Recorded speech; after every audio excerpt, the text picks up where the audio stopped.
20h, David Pujadas. Bonsoir à tous. Dans l'actualité ce soir, que se passe-t-il au Mali? La charia, la loi islamique, est entrée en vigueur dans le nord du pays et à Tombouctou. Des chefs d'Al-Qaïda au Maghreb ont été vus sur place. La France en appelle à l'ONU. Et d'abord donc cette alerte internationale provoquée par la situation au Mali. La France, par la voix d'Alain Juppé, lance un appel évoquant le péril islamiste. Pourquoi cette accélération?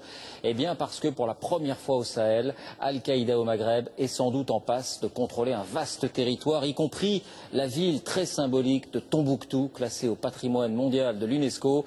Les rebelles Touaregs ont, semble-t-il, été débordés par les djihadistes. Gérard Grisbeck avec Dominique Derda et Frédéric Ranck. Tombouctou, la perle du désert, depuis hier, elle est aux mains des islamistes. La ville à la fois sainte et savante. Aujourd'hui, tous les magasins ont fermé leurs portes, les écoles aussi. Ils sont adressés à la population d'une façon très pacifiste, qui assure la population, mais sur un plan sécuritaire alimentaire, vraiment, la ville, elle est totalement... Mais ils veulent que la charia soit appliquée et que les gens qui respectent la religion, les règles de la religion. D'autres témoignages parlent de menaces de couper la main des voleurs, de voiler totalement les femmes.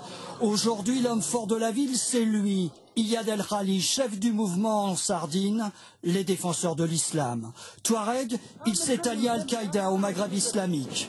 Les deux dirigeants algériens d'AQMI, Mokhtar Ben Mokhtar et Abou Zaid, auraient été vus à Tombouctou. Ce sont eux qui détiennent les 6 Français pris en otage au Sahel. À Bamako, les voyageurs qui arrivent du nord racontent des scènes de pillage et même de viol, en particulier à Gao. Il y a énormément de destruction. Si tu n'as pas vu ce qui se passe, tu n'arrives pas à l'imaginer. Beaucoup de gens sont morts, il n'y a plus de vivres, plus d'électricité. Si tu arrives à t'enfuir, tu remercies Dieu. Dans la ville de Bamako, la pénurie d'essence a commencé. Ce soir, le Mali est bel et bien en situation de guerre civile. Pour avoir les idées claires, regardez cette carte. Le Mali est un très vaste pays, grand comme 2 fois la France et peuplé de 15 millions d'habitants, pour l'essentiel rassemblés dans la partie sud. La grande moitié nord est désertique, c'est là que se trouvent les villes de Gao et de Tombouctou qui sont donc hors de contrôle depuis hier. Voici la déclaration d'Alain Juppé il y a quelques minutes à l'AFP. Certains rebelles avec Al-Qaïda au Maghreb, dit-il, pourraient envisager de s'emparer de l'ensemble du territoire malien pour en faire une république islamique. Il faut une réponse régionale au péril islamiste qui va de la Libye jusqu'à la Mauritanie, dit-il également, en s'adressant en particulier au Conseil de sécurité de l'ONU. Bonsoir Étienne Lénart. Il y a ce soir un sentiment d'urgence. Oui, et cette inquiétude de la communauté internationale n'est pas juste de la rhétorique. Il y a ce soir un vrai risque, David, que ces groupes qui ont pris les villes du Nord en quelques jours seulement, eh bien, s'aventurent effectivement plus au sud, au-delà de la ville de Mopti, qui est au centre du pays. On la voit sur la carte et qui ouvre le passage vers la capitale Bamako. Alors les différents groupes islamistes dont on vient de parler ne sont peut-être pas très nombreux, mais ils sont très bien armés et surtout ils n'ont quasiment plus personne en face d'eux. Pas d'armée malienne, elle est en déroute, pas même d'État.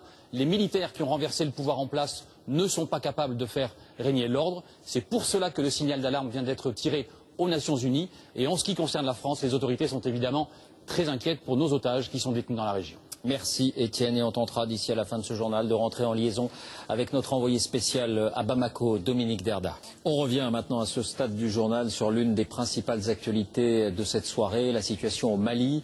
Je vous le disais, la charia, la loi islamique, a été décrétée dans les villes du nord du pays, notamment à Tombouctou. Les chefs d'Al-Qaïda, des chefs, ont été aperçus sur place, Al-Qaïda au Maghreb. Et la France lance un appel à l'Union africaine et à l'ONU en évoquant le péril islamiste. Nous venons de recevoir le témoignage de notre envoyé spécial à Bamako, la capitale, Dominique Derda. À Bamako, les habitants sont de plus en plus inquiets et se disent qu'après avoir pris Kidal, Gao et Tombouctou en quelques jours, les rebelles n'ont aucune raison de s'arrêter en si bon chemin. Les plus optimistes tentent de se convaincre que tout ce que veulent les Touaregs, c'est un État à eux, au nord du Mali. Mais les Touaregs ne sont pas les seuls à avoir pris les armes. Les islamistes qui combattent à leur côté rêvent ouvertement d'instaurer la charia à travers tout le pays et bien sûr dans la capitale. Face à eux, les putschistes qui ont renversé le président malien semblent désemparés. Ils ont envoyé des émissaires au nord pour tenter de convaincre les rebelles d'accepter un cessez-le-feu et dans les pays voisins pour demander une aide militaire. Mais les voisins, comme la Côte d'Ivoire et le Niger, voient d'un très mauvais œil à la fois l'avancée de la rébellion, mais aussi cette junte qui s'accroche au pouvoir.